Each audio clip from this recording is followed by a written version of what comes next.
All right. My name is Stephan Biller. I'm Chief Scientist at General Electric, and it's an honor and a pleasure to be here this morning. Thank you so much for coming. I'm going to cover two topics this morning, and one of them will be what we call the digital twin, a term coined, I think, originally by the DoD 5-6 years ago or so. And we're going to talk about brilliant factories and how those two interact and what role AI will play in optimizing both the product and the factories that GE operates. So let me start with what is a digital twin. A digital twin is a digital representation of a physical asset. So in this case here, you see the locomotive on the left side. And on the right side, we're building models and data that learn and basically represent that locomotive. So just like Google probably has a digital twin of all of us and can predict what we want to search, and Amazon can predict what we want to buy, we extend this to the same concept to assets and try to figure out how are these assets going to behave. And what it helps you increase the productivity of these assets based on how they were designed, how they were manufactured, how they were used, and then how they are maintained. And let me show you an example how we're using that. We are using that not only for locomotive, but we're also using it for aircraft engines. GE is the largest producer of commercial aircraft engines. And as you can imagine, it's really important to us that we maintain these engines so that they continue to fly safely. So what we have done in the past, we have essentially models that would predict when we would have to call these aircraft engines into service. What do you do in such a case? You're very conservative because you want to be really, really on the safe side.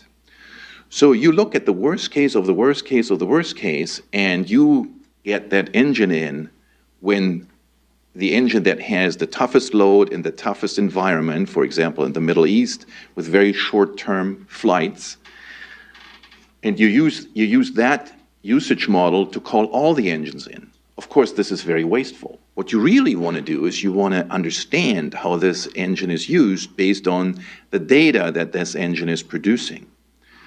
And so, in doing so, you can now call these engines into the service shops whenever they really need the service.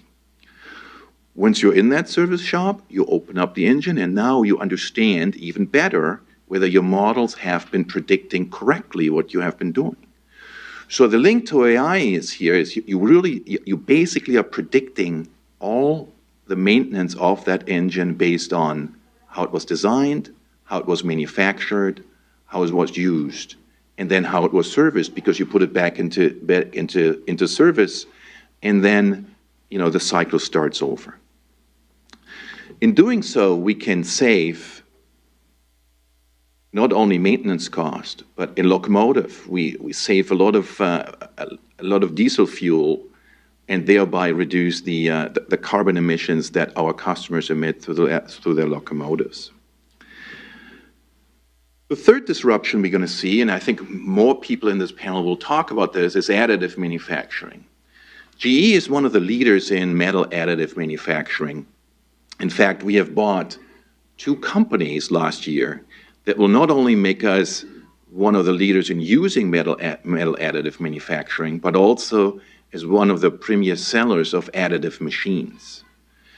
Additive manufacturing is truly going to revolutionize manufacturing. It is a little bit hard to predict when that is going to happen, but it will happen. And you see here why.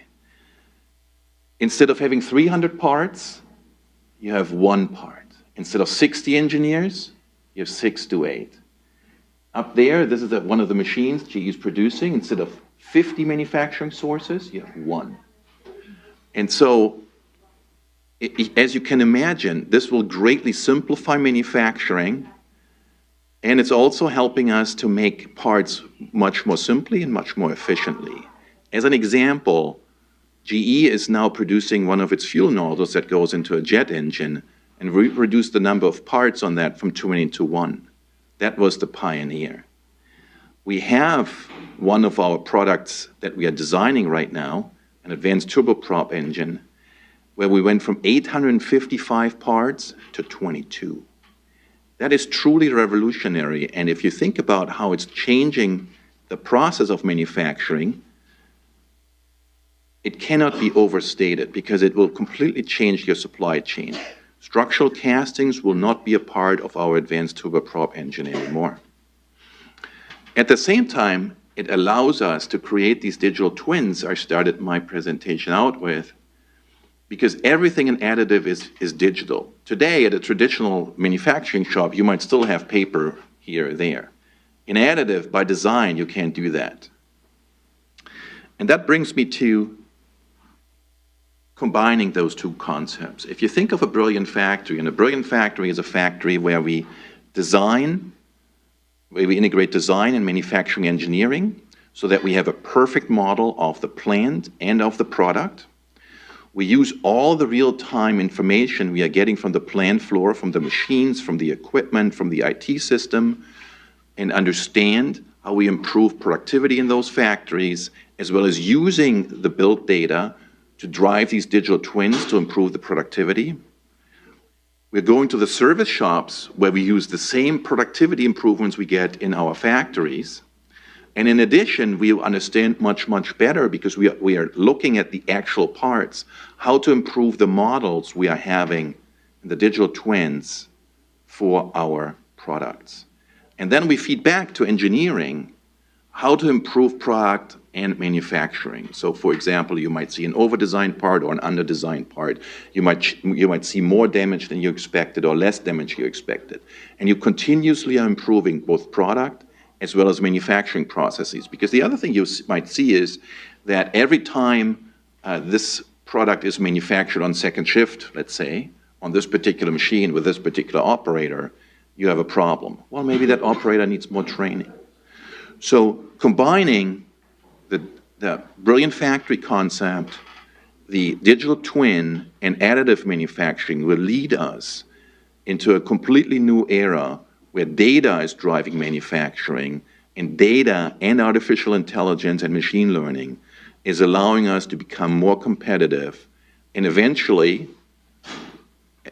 definitely in the case of the additive part, produce where we are selling the products, and thereby reshoring US manufacturing, not in the same way like we used to do it, but with new modern technology that would allow us to become, again, one of the most competitive nations in the world in manufacturing.